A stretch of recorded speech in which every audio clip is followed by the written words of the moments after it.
ఒక అగ్ని కణం.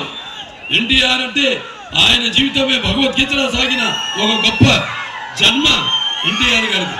అందుకే ఆయన నిరంతరం ప్రజల గుండెల్లో నిత్య యవ్వన నిత్య జీవన నిత్యాభిమాన భూషణుడుగా నిలిచిపోయాడు. అలాగే నిండు మనసుల్లో ఒక నిత్యామృతాన్ని తాగి దేవుడుగా అందరి గుండెల్లో గూడు కట్టుకున్నాడు. ఆయన ఎవరికి అంటే మరణం లేని చిరస్మరణీయమైన ఒక జన్మను పొందాడు. ఆయన ఎవరికి దక్కని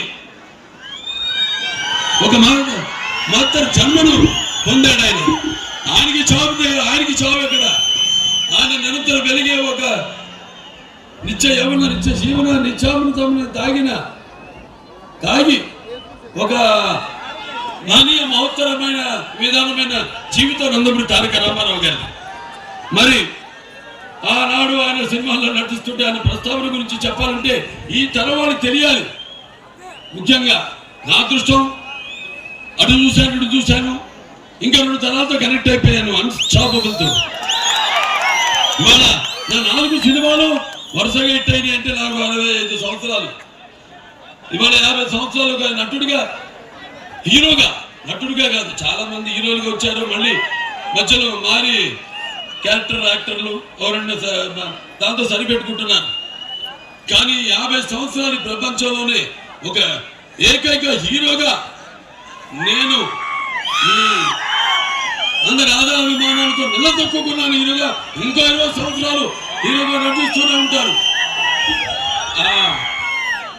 ముందుగా నన్ను ధన్యమైన జన్మనిచ్చి ఆయన మీ అందరి గుండెల్లో ఆయన ప్రతిరూపంగా నిలిపిన దైవాంశ సంభూతుడు, అలాగే నటనకే విశ్వ నట రూపం ఎలా ఉంటుందో చూపించిన కారణ జన్ముడు.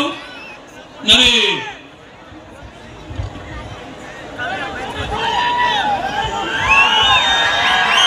నాకు కేవలం తండ్రి మాత్రమే కాదు, నా గురువు దైవం. ఆయన ఆ ఘనతంతా నా తండ్రి గారన్న నందమూరి తారక రామారావుకి ఆయన ఆశీస్సులు, ఆ పుణ్య దంపతులు వాగడత సఫరత వాగడత బతపతే జగతపుత్రం ఉందే భారతీ పరమేశ్వరరావు. తల్లి తలుచుకున్నప్పుడు నాగాయత్ర పరమంతరం నమాతు పరదేవత నా అనే పరతస్త్రాత నామృత పాతకం పరం అని ఉంటాం.